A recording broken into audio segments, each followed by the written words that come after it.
जय श्री कृष्णा। कैसे हैं आप लोग फ्रेंड्स। आज की चर्चा जो होने जा रही है वो भाग्य विधाता को लेकर होने जा रही है। भाग्य विधाता इस समय पर अपना राशि परिवर्तन करने जा रहे हैं।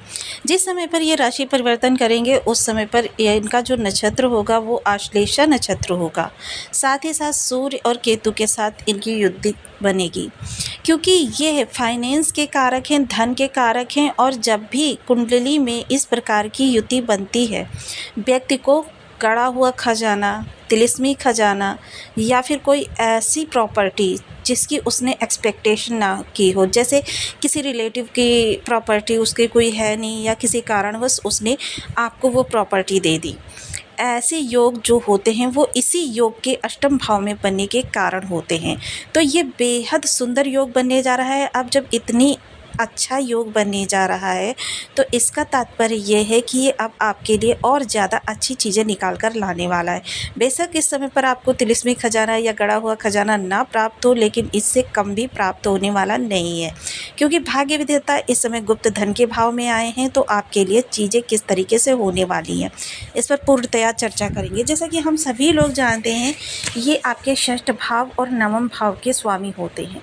बुध देव इस समय पर सिंह राशि गोचर करते हुए दिखाई देंगे, जहां हम जानते हैं कि ये नैतिक कुशलता, वाक्पटुता और कमोडिटी कम्युनिकेशन, फाइनेंस या फिर बैंकिंग, बहन बुआ बेटी, टेक्निकल चीज़ें, उसके अलावा बुद्धि, स्टूडेंट वर्ग, शिक्षण आदान प्रदान का कार्य करने वाले लोग सब बुध के कार्य क्षेत्र में ही आते हैं। वहीं ग्रीनरी का कार्य करने वाले लोग बुध के कार्य क्षेत्र में आते हैं। जहां बुध देव का रंग हरा है, वहीं इन्हें सौम्य प्लेनेट भी माना जाता है। अब सौम्य हो या किसी क्रूर ग्रह के प्रभाव में, ये एक सुकुमार अवस्था के बालक हैं। जिस भी ग्रह के साथ होते हैं उसके प्रभाव के जैसा स्वयं को बना लेते हैं।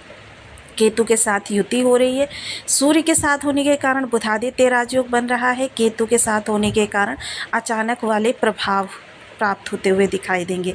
इस समय पर आपको उन चीज़ों का भी प्रभाव प्राप्त होता हुआ दिखाई देगा जो चीज़ें आप बहुत पहले कर चुके हैं और उन कार्यों को आप भूल गए हैं, उनका रिजल्ट इस समय पर आपको मिलता हुआ दिखाई देगा। तो बेहद सुंदर शुभ स्थिति बन रही है। और साथ ही साथ देखिए, एक बहुत अच्छी बात ये भी हो रही है, केतु के पास 3 दृष्टियाँ हैं। उन दृष्टियों के माध्यम से इनके पास भी अब 3 दृष्टियाँ होती हुई दिखाई देंगी, क्योंकि केतु की दृष्टि जाएंगी, जहाँ जहाँ केतु की दृष्टि जाएंगी वहाँ वहाँ सूर्य और बुध का भी बल जाएगा, जिसकी वजह से ये बुधादित्य राजयोग आपको 4 भावों से प्रभावित करता हुआ दिखाई देगा।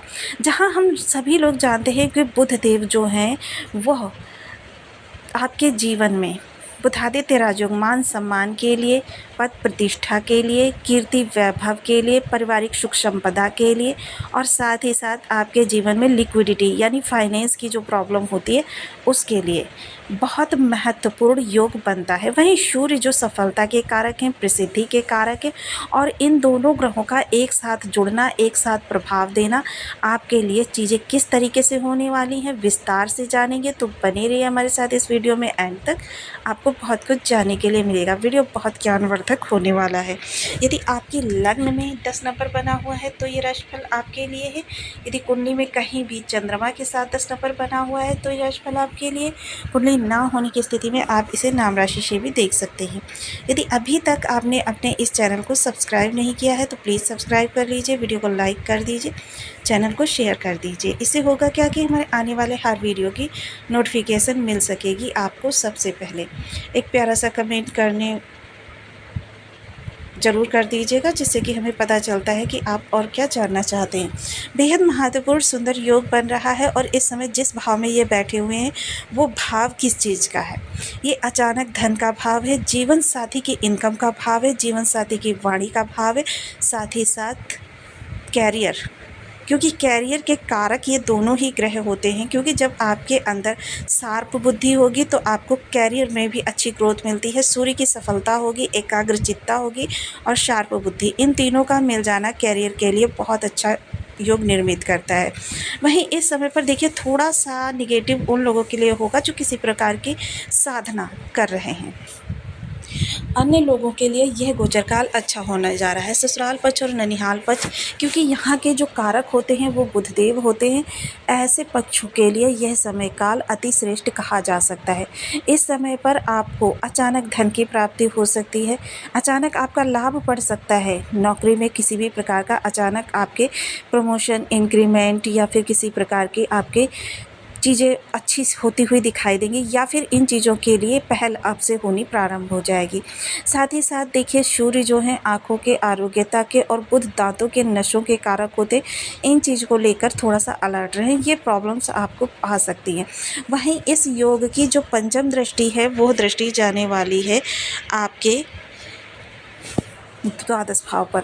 द्वादश भाव में देखिए केतु जो होते हैं कारक होते हैं, और कारक ग्रह के साथ, क्योंकि देखिए जिस तरीके से हम सभी लोग जानते हैं कि जब भी कोई ग्रह नीच भाव में जाता है, हालांकि ये दोनों बुध जो हैं इस समय पर मित्र की राशि में है, कोई भी ग्रह जब किसी विशेष भाव में जाता है तो वहाँ पर स्थितियाँ आपके अनुकूल करने का प्रयास करता है, और अगर वहाँ पर राशिपति बैठा हो तो उसके लिए और ज़्यादा स्थितियाँ उत्तम हो जाती हैं।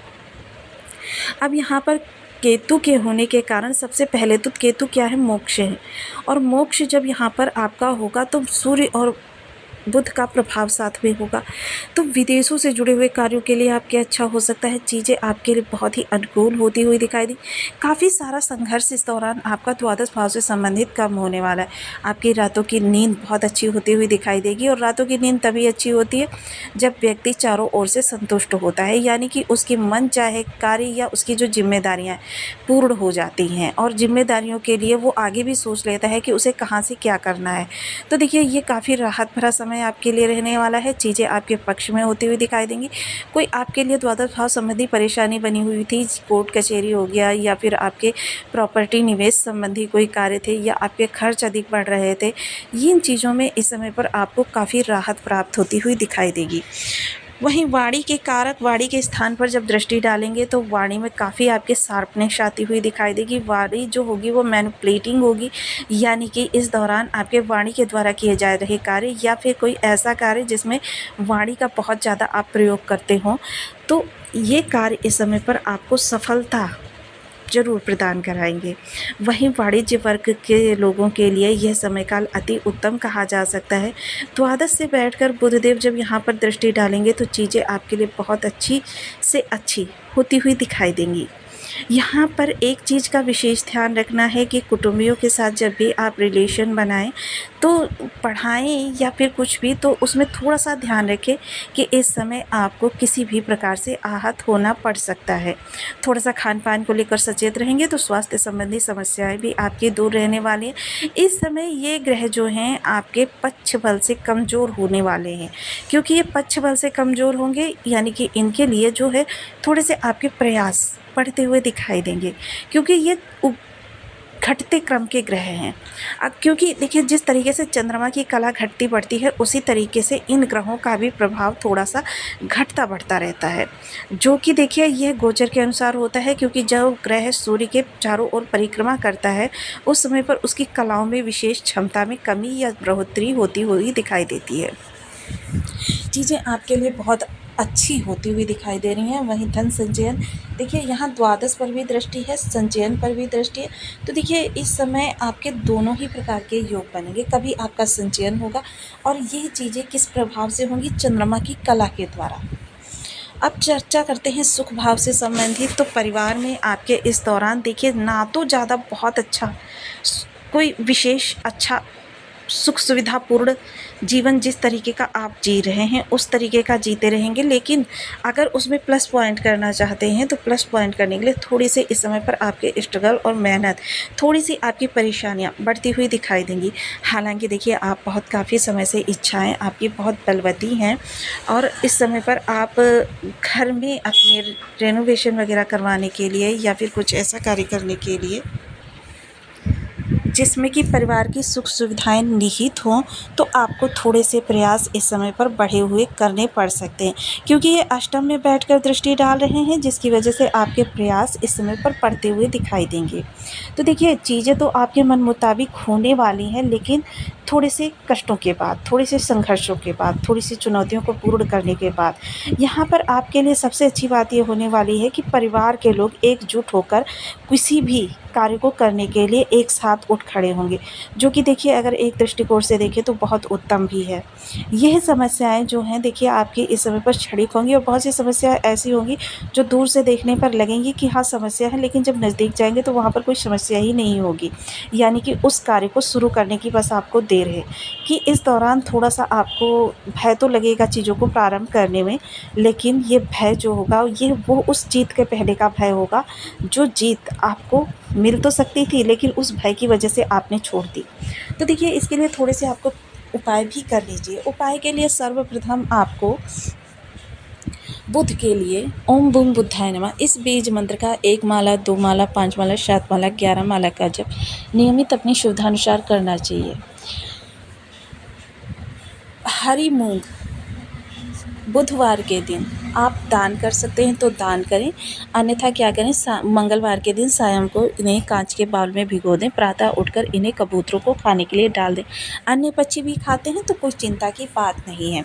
इसके अतिरिक्त इस दौरान आपको बुध से संबंधित चीज़ें, फिटकरी हो गया, या फिर आपको हरे वस्त्र हो गए, हरी सब्जियां हो गई, या ये चीज़ें जितनी ज़्यादा आप बुधवार के दिन दान कर सकेंगे, या बहन बुआ बेटी को हरे रंग की कोई वस्तु गिफ्ट दे सकेंगे, उतना ज़्यादा यह गोचर काल आपके लिए लाभकारी सिद्ध होने वाला है। इसके अतिरिक्त देखिए, बुध से संबंधित कुछ और विशेष उपाय हैं। दांतों को फिटकरी से मांजना 43 डेज तक, ये भी बुध का विशेष उपाय है। और आपके गणेश जी को दुर्वा चढ़ाना, ये भी बुध का उपाय है। गणेश अथर्व स्तोत्र का पाठ करना, ये भी बुध का उपाय है। इन उपायों को करके, या फिर तांबे के एक कलश में, देखिए अगर बहुत ज़्यादा बुध आपके लिए जड़ योग या किसी इसी प्रकार का योग बनाकर बैठे हुए, तो भी इस उपाय से वो ठीक हो जाते हैं। कि बुधवार के दिन आपको एक तांबे का कलश लेना है, उसे ऊपर तक मूंग से भरना है और उसको कलई से बंद करवाना है। बंद करवाने के बाद में या तो इसे किसी कन्या का दान करते समय, यानी कि जिस कन्या का विवाह हो रहा हो, जो कन्यादान के समय पूजन मंत्र पढ़े जाते हैं, तो उस कन्यादान के समय इसे दान कर दीजिए वहाँ पर, या फिर इसे किसी कन्यादान के मंत्रों का उच्चारण करते हुए जल प्रवाह